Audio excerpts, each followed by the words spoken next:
Hello everybody, and welcome back to one you've probably been waiting for. Now I've got to say thank you to Fast Travel Games and CM Games for sponsoring today's video, and I don't usually take sponsors for these type of videos where I'm doing impressions and reviews on VR games, but they are letting me be open about the game and how I feel about it, and luckily, this is one of the most fantastic PSVR2 ports I've ever had the pleasure of showing off. We knew that Into the Radius was a good game on all other platforms, and thankfully the PSVR2 port is nothing short of utterly brilliant. So without further ado, let's get into it.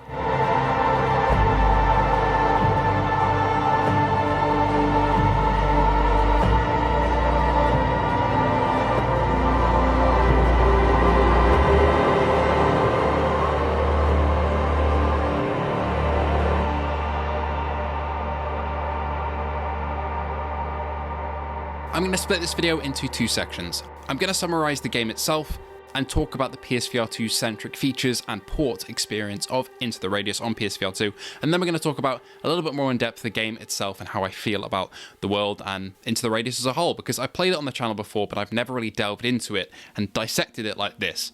So let's kick things off with the PSVR2 port experience. Let's start with the visuals. The visual experience on Into the Radius is nothing short of fantastic. If you've seen this game before, you're familiar with the color palette. Obviously, this isn't a game that will really thrive with the OLED, or so I thought, but especially at nighttime, it's the best this game has ever looked in terms of contrast. It's fantastically creepy and atmospheric, and visually, everything is sharp. There's no aliasing, the textures look good, but also there's two options here.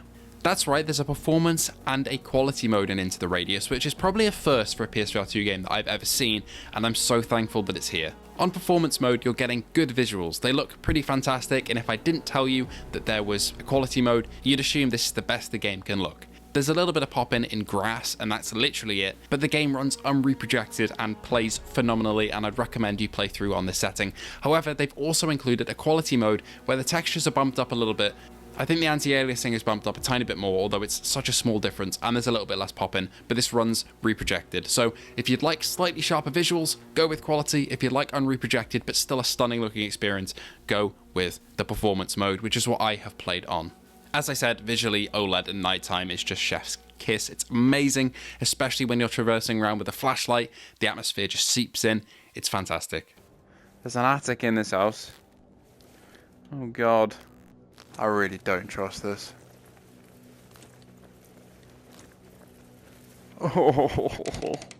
They advertise the haptics of this experience on the PS blog when talking about it, and they don't disappoint. There's rumble for damage, there's haptics when you hover over each of your item slots, letting you know if you're hovering over a gun in your holster so you know when to pick it up. There's also adaptive triggers, of course, for each of the weapons, and this works fantastically just like Pavlov. And the adaptive triggers work in such a wonderful way that I haven't seen before. For example, in Into the Radius on PC, you can put your guns on safe and unsafe. So safe, you can't shoot; unsafe, you're ready to shoot. On the PC version, you're only alerted to this by the clicking of the weapon when you try to fire it and a prompt on screen. But on Into the Radius on PSVR2, when putting your gun on safe, your trigger will lock up in the controller. So you can just rest your finger on the trigger and know whether you're safe or unsafe. It's such a fantastic feature and really heightens the tension. If you go for a shot and you have that resistance, you think, oh god, I have to put this on safe and get back in the fight. It's the little things like this that really make the port of this game a cut above the rest, in my opinion.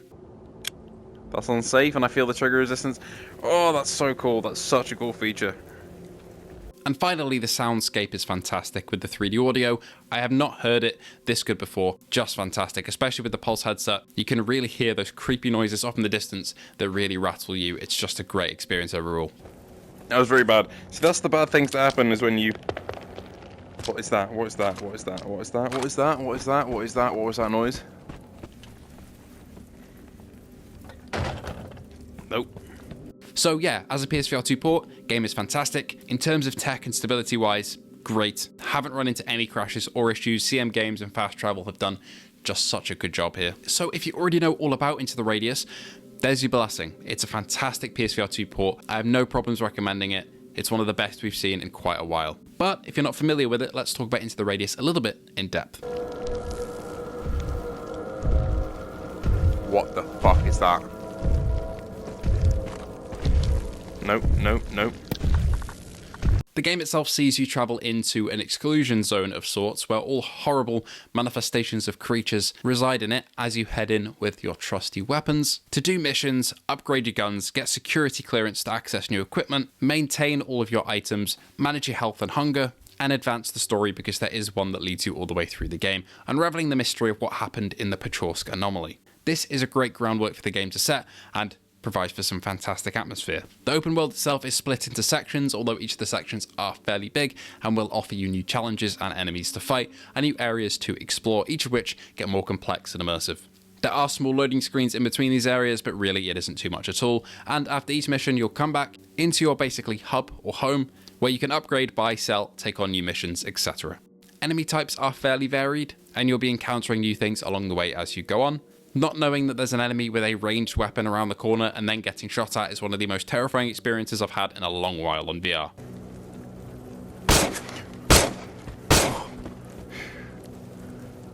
Oh my god.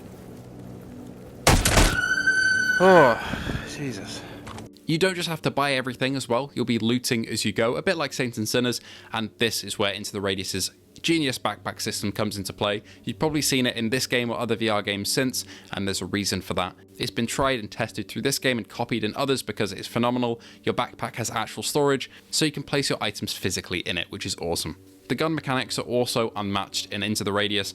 They're just fantastic. From managing your ammo, loading magazines separately, the actual shooting itself and the sound design, and also taking care of your weapons. As an example, I found a destroyed PPSH on one of my loot runs. I picked it up, took it back to my base, and cleaned it up, using spray, a toothbrush, and a ramrod to get it clear.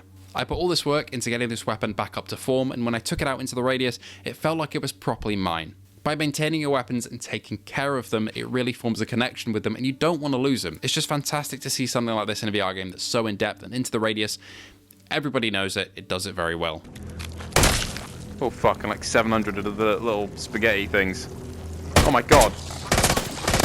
Ugh. In terms of immersion as well, every aspect of Into the Radius is fantastic for this. It's one of the most immersive games that you can pour tens or even hundreds of hours into in terms of exploring, upgrading, doing missions, and generally just having either a really tense or a really chill time in this universe. One of the things that really heightens that is the amount of tactical items you can use, from gas masks to rangefinders. If you're a fan of military equipment, this game will have you covered. It feels so immersive, you just lie down with a rangefinder, scope out some enemies, and then formulate your plan before you go in and take them out. It's just unmatched in VR, and it's something we don't really have on PSVR2 up until now. There's nothing of this immersion factor in terms of raw tools that it gives you to immerse yourself into a military type experience with a bit of that horror twist on it. What in the name of all that is holy is that? As you advance through the game as well, you'll get different security levels allowing you to basically undertake more training and give you access to higher tier guns that cost more money, but also will pack more of a punch. Overall, this loop is really satisfying and you'll really feel the power as you get more guns, but also you're still just as vulnerable. You can get armor and upgrades, but these won't last forever and will degrade as well as your weapons do. So you gotta be careful out in the Radius no matter what security level that you're at. Fuck, climb. Oh my god, okay. It's good. It's fine. Oh my god, there's one of those things coming at me. They can't get up here, right? Oh my god, it can. It most definitely can. However, finally, what if you don't really want that hard of an experience? Because Into the Radius is quite a hard and tense game. Well, it has you covered there too. Into the Radius, aside from having a massive accessibility options list, also has a massive difficulty settings options list. So if you'd like to tone down the amount of enemies, or maybe the amount of anomalies out in the Radius that deal damage to you or throw you off, or maybe you want to increase your damage output or decrease your hunger rate, or maybe you don't like the fact that weapons wear down so much, you can adjust all of these things. Hell, you can even remove enemies entirely if you decide that you just want to have an explore of the Radius and loot on your own without the fear of being attacked. These options allow each player to tailor the game to themselves, and if you really wanted, you could play through the entire story as an atmospheric survival game where you don't encounter any enemy resistance at all. That's a really weird thing to say, but I'm glad that this game accommodates that. If you find it too hard, you can take it down a few notches. If you don't find it hard enough, you can spin it back up again. That's my final note, because I really found that that was something that I wish other VR games and games in general really had, because it opens up this game to so many more people and allows them to try it if it's more accessible like that, which is just fantastic. Good. Rambo this. Look at me go. Anyway, that's what I think of Into the Radius, and even though I've got to say thank you to Fast Travel Games and CM Games for sponsoring today's video, I've got to say well done to them for doing a fantastic port.